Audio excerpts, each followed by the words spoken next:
The first example we'll work on is an end-to-end RAG chatbot. Let's use Claude Code to explore the codebase.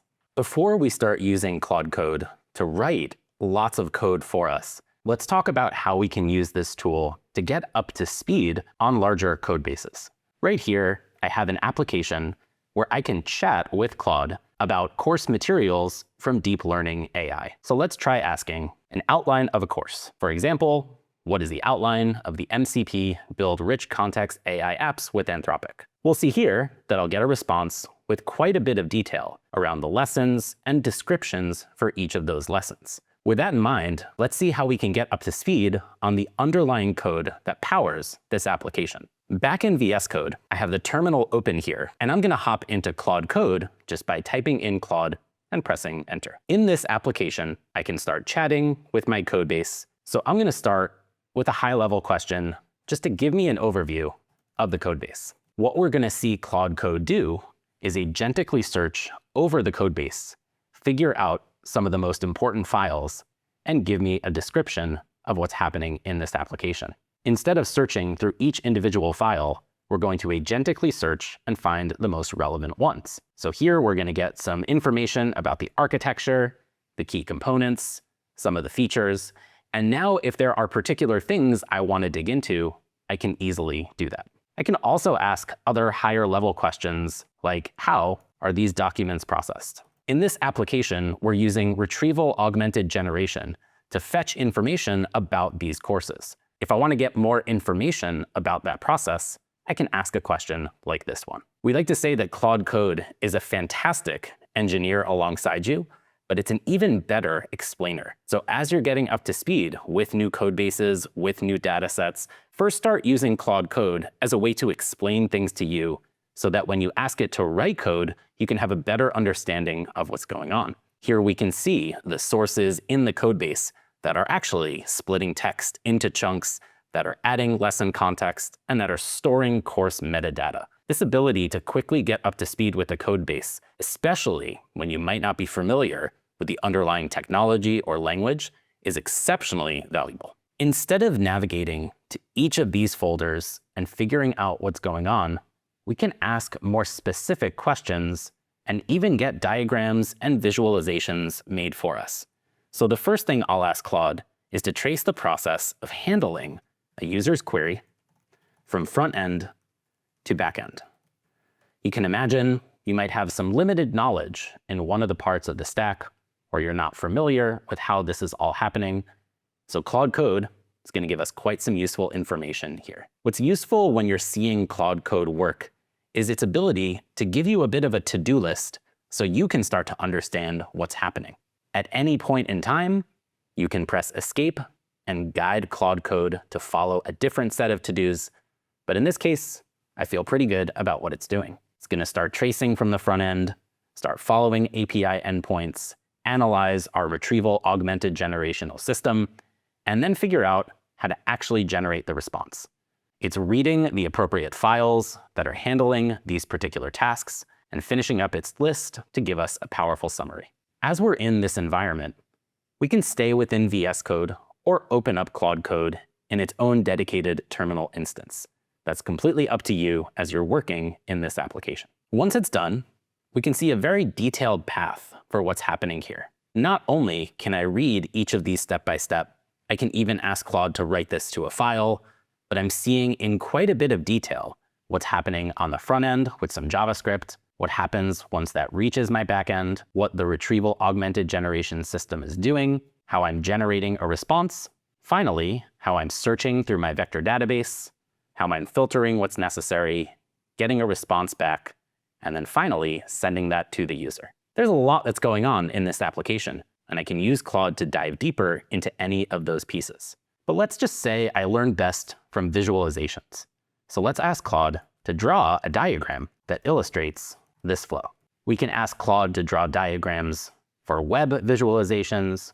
We can ask for ASCII art, but let's see what Claude comes up with its own intelligence and knowledge of how the application works. So let's see what Claude Code has come up with. We've got a really nice diagram here showing us the step-by-step process. So it can't create these visual diagrams.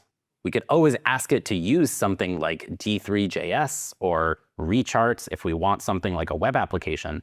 But we can see right here, we've got a really nice diagram from the front end, making a request to the back end, calling the necessary functions, generating the response necessary if there's any history involved, talking directly to the large language model with our system prompts and our tools and a query, figuring out where to go next, searching through our vector database using ChromaDB, getting back results, formatting that, sending it to the model to produce a final response. There's quite a bit of detail that goes into this. And if we want, we can even augment Claude with additional tools for generating the visualizations that we want. But out of the box, just getting this information quickly and efficiently is going to help us get up to speed with this code base in a fraction of time that we used to spend. So with that in mind, let's ask a very simple question. How do I run this application? You might be in a situation where there's a new technology here, a new idea. Very simply, it's nice to just know how to get up and running. I can see here my API documentation, my web interface, and if there are any environment variables I need, I'm good to go. Now that you've gotten an idea of how to just start talking to Claude Code, let's talk a little bit about some of the more powerful features with Claude Code. When you start working with an application in Claude Code, one of the first things we recommend you do is run a command called /init. You can see here in Claude Code, when I add this slash, we have a list of many built-in commands that I can use. /init allows me to initialize a Claude MD file with the Codebase documentation. The Claude MD file is mission critical for introducing memory for Claude Code so that it knows how best to work in your codebase. The Claude MD file is very useful for specifying how you want things to be run. This could be your tests, this could be your linting, and any long-term memory that you want Claude to have each time you're working with Claude Code for this particular project. Instead of making this from scratch, /init is going to analyze the codebase to figure out at a high level what it should know about each time you're working with this application.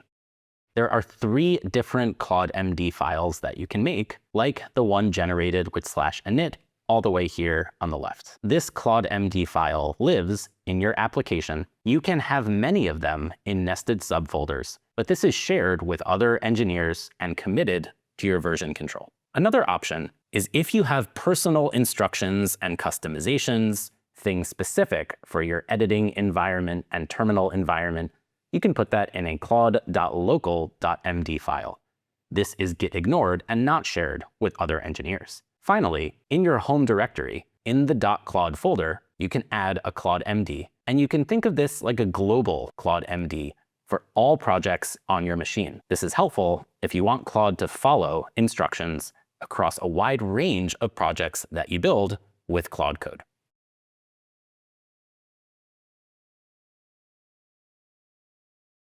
We can go ahead and allow Claude Code to find different files so that it knows how best to create this Claude MD file. This Claude MD file is meant to be added to your current Git project and shared with other team members. As more individuals work on the code base, they can add to this Claude MD file. And you can even nest Claude MD files in subdirectories if you need more specific instructions for things like the backend or front end or our docs that we have here. What's really nice about using a tool like Claude Code with Visual Studio Code is that as I see changes to files, I can see those visually in my editor. And anytime that I am using a tool in Claude Code, it's going to ask me for permissions. This mission-critical human in the loop is really important when you get up and running. And if you don't need Claude to ask you every single time, you can always use this second option. We'll go ahead and auto-accept those edits, and we'll see that a Claude MD file has been created for us. To give you a quick walkthrough,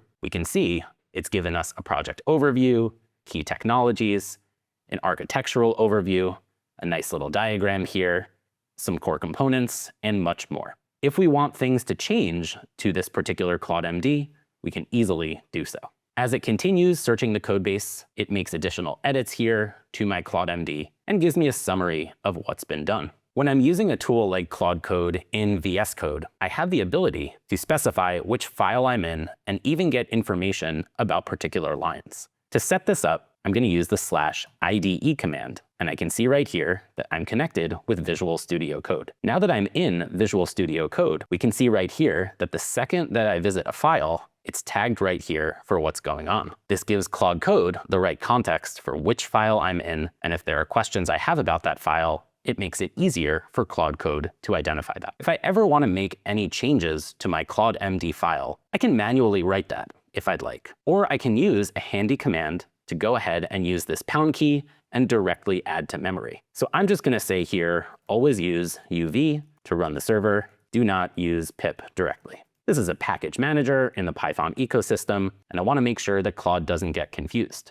When I use this shortcut, we can see there are different places where this memory can be saved. We mentioned there is the project memory that is included in Git for everyone on your team to use. We have local memory that is Git ignored, but just useful for you as the developer. And then user memory that is applicable to all projects you use with Claude Code. For this one, I'll just go ahead and update the project memory. I can see here, I've made that change. And if I look in my Claude MD, I'll see right here, I have some mentions to using UV to make sure that I'm doing that correctly. If I want to be more specific, I can also say, make sure to use UV to manage all dependencies. I'll add this to my Claude MD, and we'll see right here that it's been added. If I take a quick look at this particular file, we can see any mention of dependencies now includes UV.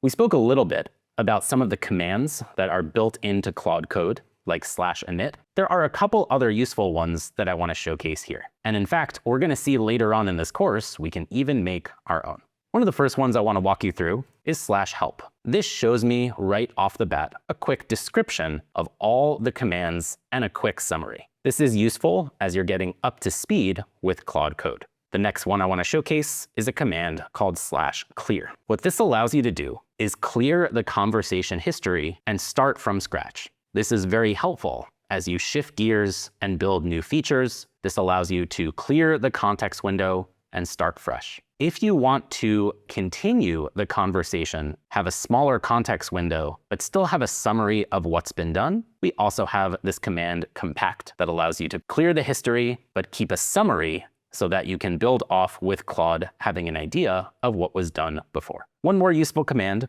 is the escape key that allows you to get out of whatever command you're in. So if I'm going and trying to do something like compact and I want to stop that process, I can always press escape. If I start a process with Claude Code to explain what is in the code base, if I want to stop that process, escape will allow me to interrupt and continue onwards. So don't feel like you have to wait for Claude Code if you're not getting what you need. In the next lesson, we'll start using Claude Code to build features, add to files, modify changes, and make sure we're doing the right thing along the way.